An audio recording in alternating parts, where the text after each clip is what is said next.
इस वीडियो में हम सीमेंट के बारे में डिस्कस करने वाले हैं। इसमें हम साइट स्पेसिफिक डिटेल्स देखेंगे सीमेंट के बारे में।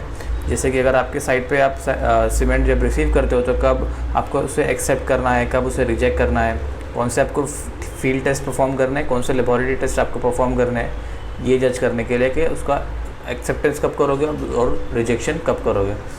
IS कोड्स भी देख लेंगे, कौन सा रेफ़र करना है और टेस्ट कब करना है परफॉर्म, वो भी हम देखेंगे।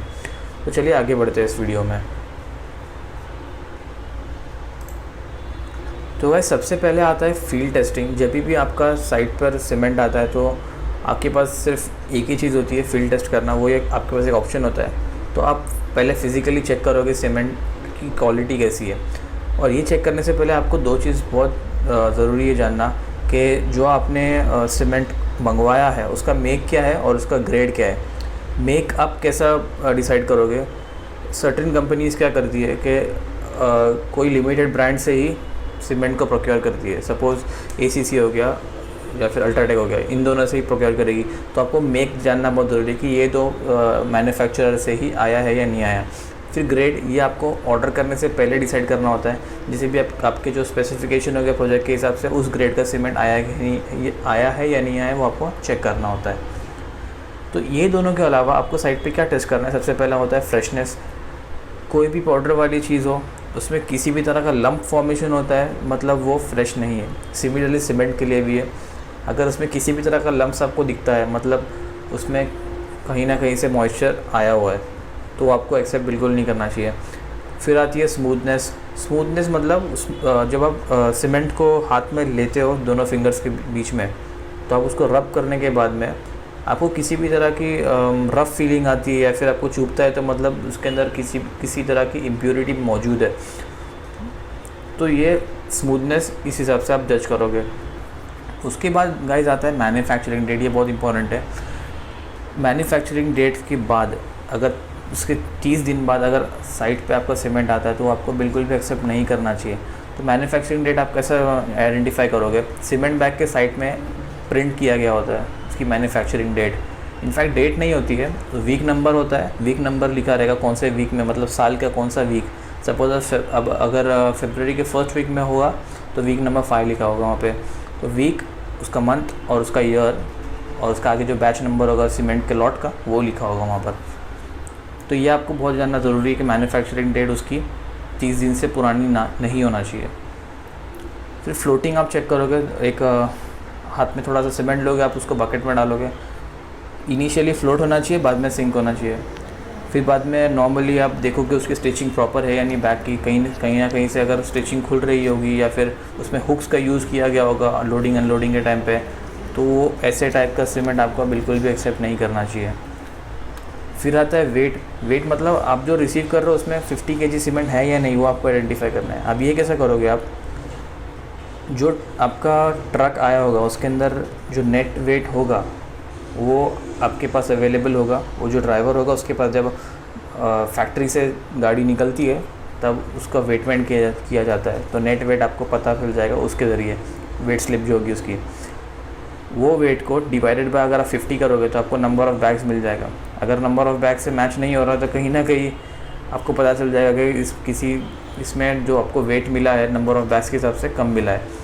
तो IS कोड के हिसाब से 5% से ज़्यादा बैग ऐसे नहीं होना चाहिए जिसका वेट लेस देन 50 kg है।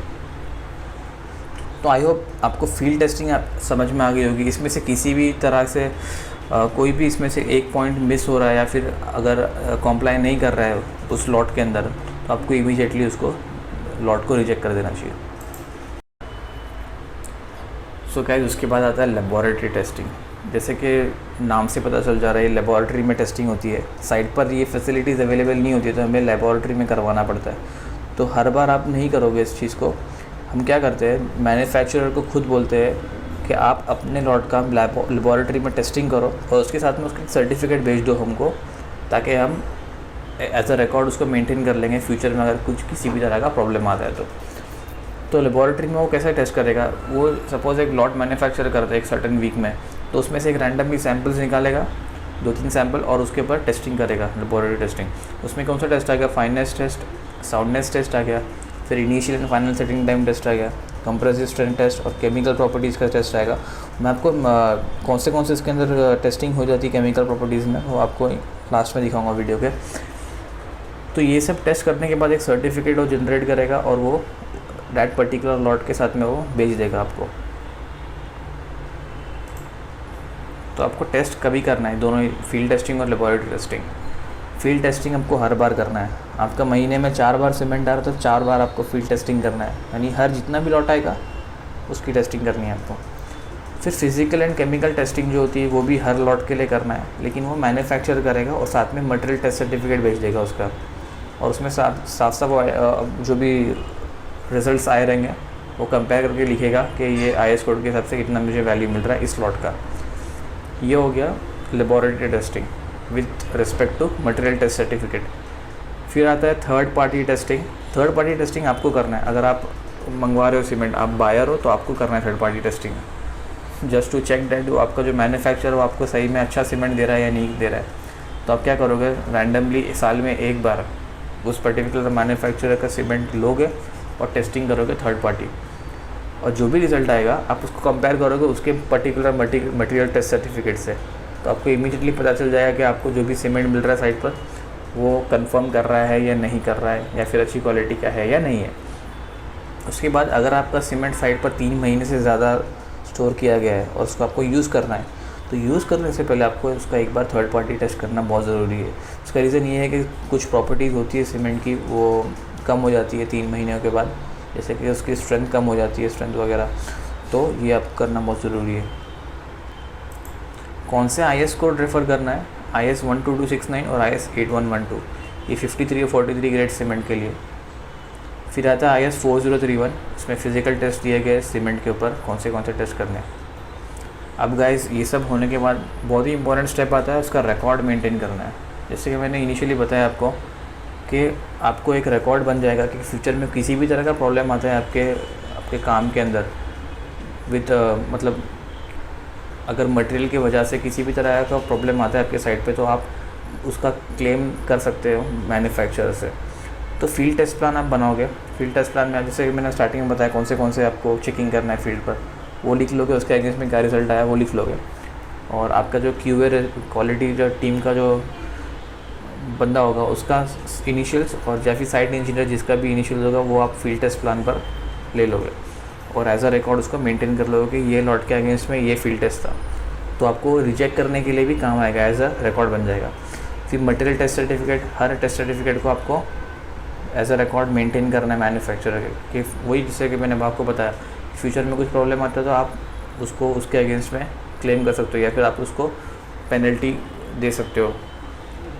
फिर थर्ड पार्टी टेस्ट रिजल्ट्स, ये आपको क्यों रखना है, just to compare the material test certificate of the manufacturer. तो इस तरह से आपको रिकॉर्ड मेंटेन करने होते हैं। तभी हम आगे देखेंगे कि एक मटेरियल टेस्ट सर्टिफिकेट में क्या होता है। जैसे कि यहाँ पे आप देख रहे हो, ये एक टेस्ट सर्टिफिकेट है, इसमें दिया है वीक, वो सैंपल का वीक नंबर क्या है, 44th वीक में बना हुआ है फ्रॉम ये इस हफ्ते में, ये पूरा मतलब रॉ मटेरियल लाने से पैकिंग होने तक उसको इतना टाइम लग गया।